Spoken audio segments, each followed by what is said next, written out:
제가 성경을 한번 잠깐 좀 더 보고 마치도록 그렇게 할게요. 로마서 13장 1절부터 10절까지의 말씀을 보니까 이런 말씀이 있습니다. 각 사람은 위에 있는 권세들에게 복종하라. 권세는 하나님으로부터 나지 않음이 없나니 모든 권세는 다 하나님께서 정하신 바라.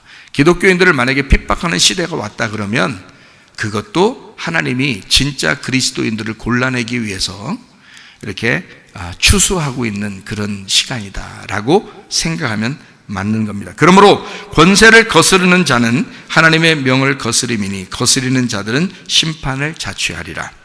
다스리는 자들은 선한 일에 대하여 두려움이 되지 않고 악한 일에 대하여 되나니 내가 권세를 두려워하지 아니하려느냐. 선을 행하라. 그리하면 그에게 칭찬을 받으리라.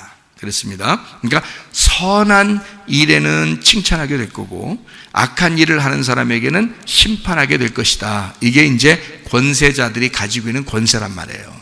무슨 말인지 알겠죠? 그러니까 우리가 악한 일을 행함으로써 이렇게 심판을 받지 말고 선한 일을 행함으로써 하나님의 편에 서야 된다. 이런 얘기들입니다. 그는 하나님의 사역자가 되어 네게 선을 베푸는 자니라. 그러나 네가 악을 행하거든 두려워하라. 그가 공연히 칼을 가지지 아니하였으니 곧 하나님의 사역자가 되어 악을 행하는 자에게 진노하심을 따라 보응하는 자니라. 그러니까 악한 행동을 하면 칼이 나타나서 심판한다는 거예요. 네. 근데 우리가 악한 일을 했는데 심판 안 받으면 되겠어요? 심판 받아야 되죠. 만약에 교회가 정말 잘못하고 있다 그러면 누군가가 심판해 줘야죠. 그래서 진정한 그리스도인, 진정한 교회가 빛을 발하도록 만들어 줘야죠. 무슨 말인지 알겠습니까? 그래서 권세자들이 있다는 거예요. 그러니까 하나님은 악한 자도 선한 자도 다 사용하시는 거예요. 권세자들을 둬서 다 사용하는 거예요. 선한 일에도 쓰시고 악한 일에도 쓰시는 거야. 그게 하나님의 역할이란 말이에요. 잘 보시면 아시죠. 그러므로 복종하지 아니할 수 없으니 진노 때문에 할 것이 아니라 양심을 따라 할 것이라. 너희가 조세를 바치는 것도 이로 말미암음이라. 그들이 하나님의 일꾼이 되어 바로 이 일에 항상 힘쓰느니라. 모든 자에게 줄 것을 주되 조세를 받을 자에게 조세를 바치고 관세를 받을 자에게 관세를 바치고 두려워할 자를 두려워하여 존경할 자를 존경하라. 피차 사랑의 빛 외에는 아무에게든지 아무 빛도 지지 마라. 남을 사랑하는 자는 율법을 다 이루었느니라. 간음하지 마라, 살인하지 마라, 도둑질하지 마라, 탐내지 마라 한 것과 그 외에 다른 계명이 있을지라도 내 이웃을 내 자신같이 사랑하라 하신 그 말씀 가운데 다 들었느니라.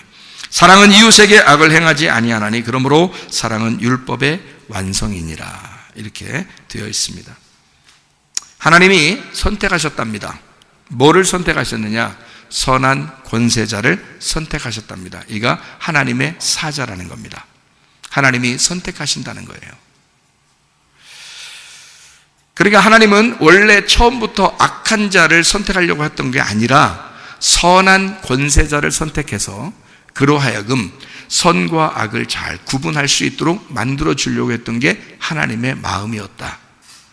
마지막 때가 되면 마귀도 자기의 권세를 부려서 자꾸 그 뱀의 머리를 밟혔으니까, 예수님이 뱀의 머리를 밟았으니까, 그래서 부활하신 주님이니까 그 꼬리가 움직인단 말이에요. 이 뱀의 꼬리가 움직여서 자꾸 사람들을 넘어뜨려요.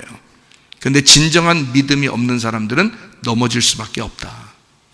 그래서 그거를 잘 우리가 구분해 주셔야 된다. 정치도 하나님의 간섭이 있어야 합니다. 기독교인들의 적극적인 정치 참여가 있어야 합니다. 왜 그러냐? 하나님이 선한 정치인들을 사용하셔서 하나님의 일을 이루기 때문에 그렇습니다. 그래서 정치에도 잘 참여하시는 기독교인들이 있으셔야 된다. 기독교인 국회의원들이 많다면 그러면 하나님의 일이 잘 이루어지겠죠. 하나님의 뜻에 복종하면서 기도하면서 일을 이루니까 잘 이루어지겠죠. 그러니까 기독교인 정치인들도 많이 있어야 되죠. 그런 국회의원들도 많이 생겨나야 되죠. 기독교인들도. 이런 정치를 우리는 또 아래에 있는 사람들은, 국민들은 뭐 하는가 하면 투표합니다. 참여하고 투표함으로써 자기가 정치에 참여하는 거죠. 여러분은 정치하고 종교하고 다 분리됐다고 생각하니까 사람들이 투표하는 건 어떻게 생각해요? 투표는 또 투표하고 우리 투표도 정치하는 거거든요. 여러분이 다 정치에 참여하는 겁니다. 투표하는 게. 그러니까 기독교인들이라고 정치 참여 안 하는 게 아니에요. 다 참여하고 있어요. 무슨 말인지 아시죠? 그러니까 종교인들도 다 정치에 참여하고 있습니다. 투표를 통해서 다 참여하고 있는 거예요.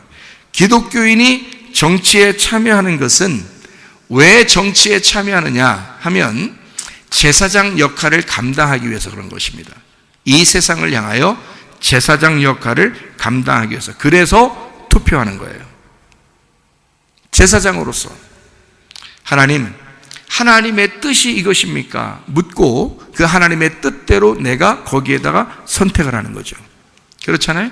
그러니까 제사장 역할이란 말이에요. 우리가 모든 국민의 권리가 투표입니다. 그래서 투표하라는 거예요. 사람들이요. 성경에 이것도 정치 참여입니다. 모세 때는 모세 혼자 있지 않고 제사를 담당하는 아론이 있었습니다. 이해하시죠? 무슨 말인가? 사울 왕이 있을 때는 사무엘이라는 지도자가 제사장으로 있었습니다.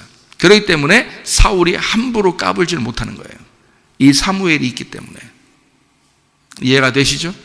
다윗이 있을 때, 다윗이 왕일 때는 나단이라는 선지자가 있었습니다. 그래서 다윗이 잘못했을 땐 나단 선지자가 여지없이 나타나서 다윗 왕을 질책합니다. 잘못했다고. 그럴 때 다윗은 하나님의 사람이기 때문에 회개하게 되죠. 그러니까 정치 지도자도 종교 지도자를 넘어설 수가 없는 거란 말이에요. 무슨 말인지 알겠어요? 나라가 교회 목사들을 핍박하거나 교회 목사들에게 강압적으로 이야기하는 것은 있을 수 없는 이야기입니다. 오히려 나라나 정치 지도자들은 누구의 이야기를 들어야 하냐면 목사님들의 이야기를 들으셔야 된다는 거예요. 정치 지도자 왕 다윗도 자기 혼자 모든 권력을 다 사용할 수 있었던 정치 왕도 종교 지도자인 나단 선지자의 이야기를 듣고 순종했단 말이에요. 사울 왕이었을 때 사무엘이라는 종교 지도자가 있었기 때문에 사울 왕은 함부로 자기 뜻대로 살아갈 수가 없었던 겁니다. 오히려 자기 뜻대로 사무엘이 좀 늦게 왔다고 해서 자기가 자기 뜻대로 했을 때 하나님은 사울 왕을 버린다 그랬습니다. 그래서 사울 왕이 폐위되고 다윗 왕을 준비시켰습니다. 하나님이.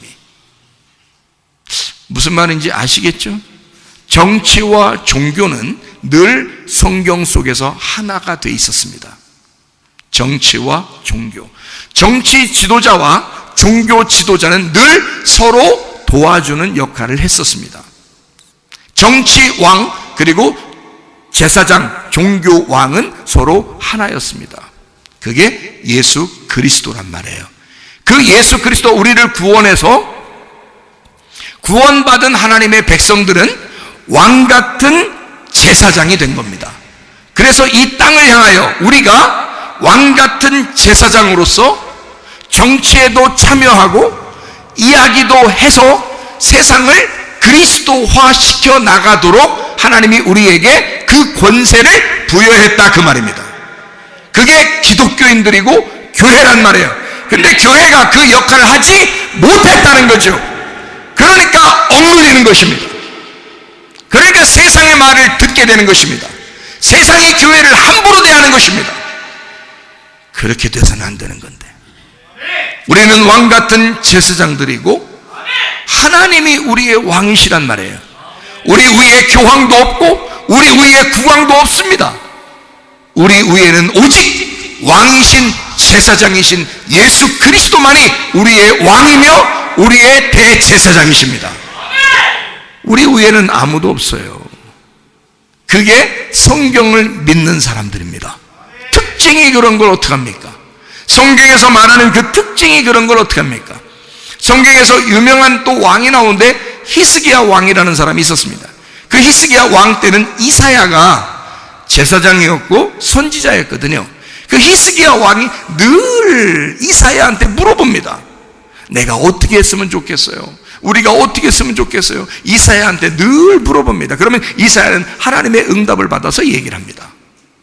그래서 히스기야와 이사야 둘이 한 짝을 이루어서 일을 하게 되죠. 교회라는 것은 바로 그런 역할입니다. 유대가 멸망할 때 시드기야 왕이 있었습니다. 그리고 예레미야가 있었습니다. 여러분의 눈물의 선지자 그 예레미야를 아시죠? 시드기야한테 하나님이 나에게 이렇게 응답하셨다. 그래서 하나님께 하나님의 말씀을 들어라 라고 시드기야 왕한테 얘기했거든요. 얘기하니까 시드기야 왕이 말 들었어요? 안 들었어요? 안 들었어요. 예레미야를 막 옥에 가둬버리고 잡아놓고 막 이랬어요. 그러더니 어떻게 됐어요? 눈 뽑혔어요.